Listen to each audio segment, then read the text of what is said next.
नमस्कार, स्वागत है आप सभी का न्यूज वन इंडिया में। मैं हूं आपके साथ शावनी पटनायक। बुलेटिन की शुरुआत करेंगे बड़ी खबर के साथ। लखनऊ से बड़ी खबर, जहां पर बीजेपी ने उपचुनाव होने वाली सीटों पर ताकत झोंकी है।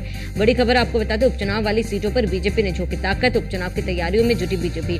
10 विधानसभा सीटों पर होंगे उपचुनाव। बीजेपी उम्मीदवारों के चयन पर मंथन कर रही है। मंत्री और पदाधिकारी उपचुनाव की सीटों पर लगाए गए। महामंत्री संगठन बीएल संतोष ने सभी सीटों को जीतने का दिया था लक्ष्य। उपचुनाव को लेकर पदाधिकारियों के साथ हो रही बैठक। आज खैर विधानसभा सीट के मंडल और शक्ति केंद्र संयोजकों के साथ बैठक। बड़ी खबर आपको बता दें, मंत्री और पदाधिकारी उपचुनाव की सीटों पर लगाए गए हैं और महामंत्री संगठन बीएल संतोष ने सभी सीटों को जीतने का लक्ष्य दिया था। ये बड़ी खबर आपको बता दें, जहां उपचुनाव को लेकर पदाधिकारियों के साथ बैठक हो रही है। और आज और खैर विधानसभा सीट के मंडल और शक्ति केंद्र संयोजकों के साथ बैठक। ये बड़ी जानकारी आपको बताते, उपचुनाव वाली सीटों पर बीजेपी ने ताकत झोंकी है और उपचुनाव की तैयारियों में जुटी बीजेपी।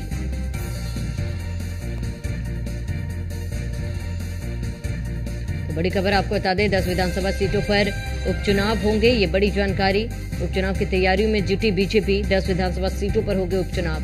बीजेपी उम्मीदवारों के चयन पर कर रही मंथन और मंत्री और पदाधिकारी उपचुनाव की सीटों पर लगाए गए। ये बड़ी जानकारी आपको बता दें, मंत्री और पदाधिकारी उपचुनाव की सीटों पर लगाए गए। महामंत्री संगठन बीएल संतोष ने सभी सीटों को जीतने का लक्ष्य दिया था और उपचुनाव को लेकर पदाधिकारियों के साथ बैठक हो रही है। ये बड़ी खबर आपको बताते, जहां उपचुनाव को लेकर पदाधिकारियों के साथ बैठक। आखिर खैर विधानसभा सीट के मंडल और शक्ति केंद्र संयोजकों के साथ बैठक हुई और बड़ी जानकारी लखनऊ से, उपचुनाव वाली सीटों पर बीजेपी ने ताकत झोंकी है।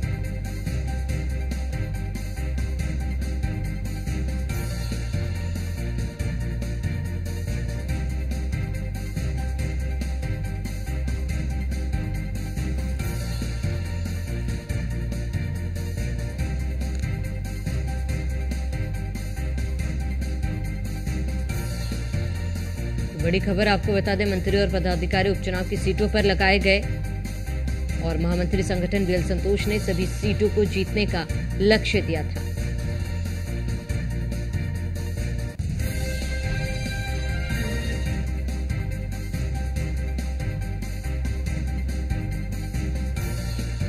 आज खैर विधानसभा सीट के मंडल और शक्ति केंद्र पर बैठक। उपचुनाव वाली सीटों पर बीजेपी ने ताकत झोंकी है। उपचुनाव की तैयारियों में बीजेपी जुटी।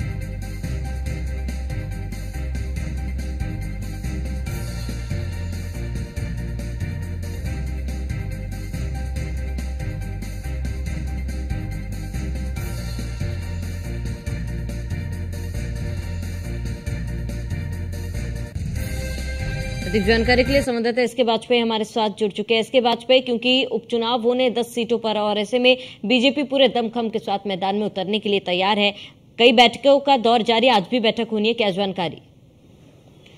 बिल्कुल निश्चित तौर पर भारतीय जनता पार्टी उत्तर प्रदेश में कोशिश कर रही है कि जिस तरीके से लोकसभा चुनाव के परिणाम आए हैं, तो उन परिणामों के बाद जो ये 10 विधानसभा सीटों के उपचुनाव होने जा रहे हैं, इस पर बेहतर परफॉर्म किया जाए, जिसको लेकर बीजेपी के राष्ट्रीय संगठन महामंत्री बीएल संतोष लखनऊ आए थे। 2 दिनों तक बैठक की थी। उन्होंने बीजेपी प्रदेश यूनिट को यह टारगेट दिया था कि किसी भी स्थिति में आप अपनी चीजों को दुरुस्त करें, पार्टी पदाधिकारियों के साथ बैठक करें, जो नेता नाराज है उनकी नाराजगी को दूर करें, पार्टी के जो कार्यकर्ता है उसमें नया जोश भरे और कहीं न कहीं कोशिश करें कि 10 की 10 विधानसभा सीटें भारतीय जनता पार्टी उपचुनाव में जीत ले, जिसको लेकर बीजेपी ने लगातार कहीं न कहीं कदम उठाए हैं। चाहे वो अलग अलग, अगर हम इन 10 विधानसभा सीटों की उपचुनाव की बात करें तो भारतीय जनता पार्टी ने 3-3 मंत्री एक सीट पर और साथ ही साथ एक पार्टी के पदाधिकारी को मैदान में लगा दिया है और साफ तौर पर उनसे कहा गया है कि लगातार अपने प्रभार वाली सीट पर आप जाएं और जाकर वहां के लोगों के साथ चौपाल करें, लोगों के घर में भोजन करें, उनकी समस्याओं को सुने, जो क्षेत्र की जरूरतें हैं उनको पूरा कराएं, क्योंकि केंद्र से लेकर प्रदेश तक भारतीय जनता पार्टी की सरकार है। तो ऐसे में ज्यादा से ज्यादा योजनाओं का लाभ लोगों को दिलाएं। तो हालांकि इसको लेकर पार्टी जहां एक तरफ लगातार कहीं न कहीं जमीनी स्तर पर काम कर रही है, वहीं दूसरी तरफ बीजेपी के प्रदेश अध्यक्ष भूपेन्द्र चौधरी और संगठन महामंत्री धर्मपाल सिंह एक एक विधानसभा सीट को लेकर पार्टी पदाधिकारियों के साथ बैठक कर रहे हैं। और आज भी अगर हम देखें तो बीजेपी के प्रदेश अध्यक्ष भूपेन्द्र चौधरी और संगठन महामंत्री धर्मपाल सिंह खैर विधानसभा के जो शक्ति केंद्र प्रभारी हैं और उसके अलावा जो मंडल स्तर के पदाधिकारी हैं, जो मंडलीय पदाधिकारी विधानसभा स्तर पर होते हैं, उनके साथ ये बैठक करेंगे। हालांकि इसके बाद कटेहरी जो कि लालजी वर्मा की सीट है और साथ ही साथ जो अवधेश प्रसाद की सीट है अयोध्या की, उन सीटों को लेकर भी बीजेपी बैठक करेगी वहां के भी शक्ति केंद्र प्रभारियों के साथ, जिसके बाद ये कोशिश होगी कि बीजेपी के संगठनात्मक ढांचे को मजबूत किया जाए। जो शक्ति केंद्र प्रभारी हैं उनको जिम्मेदारी दी जाए कि वो बूथ के जो पदाधिकारी हैं उनके साथ मिलकर पार्टी के जो वोटर्स हैं उनको दोबारा से मैसेज दें, उनकी नाराजगी को सुने, क्या कुछ दिक्कतें हुई हैं उन दिक्कतों के बारे में कहीं न कहीं पार्टी के कार्यकर्ताओं से बात करें, उनकी नाराजगी को दूर करें।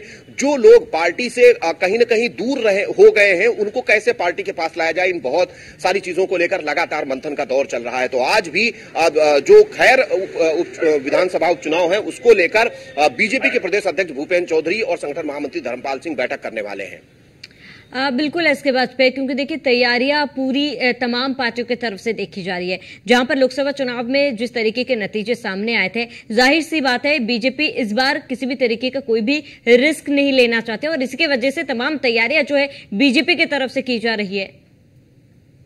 बिल्कुल, अगर हम देखें तो इन 10 विधानसभा सीटों में 5 जहां भारतीय जनता पार्टी और उसके एक सहयोगी दल निषाद पार्टी की है, वहीं अगर हम 5 अलग सीटों की बात करें तो 4 समाजवादी पार्टी के विधायक सांसद बन चुके हैं, वहीं एक विधायक इरफान सोलंकी की सदस्यता समाप्त हो चुकी है। तो ऐसे में बीजेपी के लिए डबल चुनौती जरूर होगी। एक तो अपनी 5 सीट सीटें विपक्ष की हैं उनको कैसे अपने ताले में किया जाए, जिसको लेकर भारतीय जनता पार्टी जमीन से लेकर लगातार संगठन तक काम कर रही है। जहां एक तरफ मुख्यमंत्री योगी आदित्यनाथ लगातार अलग अलग मंडल के विधायक और सांसदों के साथ बैठक कर रहे हैं, उनकी समस्याएं सुन रहे हैं, क्षेत्र की क्या कुछ दुश्वारियां हैं उनको सुन रहे हैं, कैसे क्षेत्र में योजनाओं का लाभ पहुंचाया जाए उसको लेकर बात कर रहे हैं। वहीं दूसरी तरफ संगठन भी लगातार शक्ति केंद्र प्रभारियों और मंडलीय पदाधिकारियों के साथ बैठक कर कोशिश कर रहा है कि उन स्थितियों को समझा जाए कि आखिर क्यों भारतीय जनता पार्टी बेहतर परफॉर्म उन सीटों पर नहीं कर सकी, किया जा सकता है, कैसे उन सीटों को अपने पाले में लाया जा सकता है। इन बहुत सारे विषयों को लेकर भारतीय जनता पार्टी लगातार रचनात्मक बैठक कर रही है। तो कहीं न कहीं इन चीजों पर लगातार भारतीय जनता पार्टी का जो एक्शन है वो जारी है। सरकार से संगठन तक बैठकों का दौर शुरू है। साथ ही साथ जो भारतीय जनता पार्टी के वरिष्ठ मंत्री हैं और साथ ही साथ पार्टी के पदाधिकारी हैं उनको जमीनी स्तर पर जाकर भी काम करने के निर्देश भारतीय जनता पार्टी की तरफ से जारी कर दिए गए हैं। जी ठीक है, इसके बाद में तमाम जानकारी के लिए जुड़ने के लिए आपका बहुत बहुत शुक्रिया।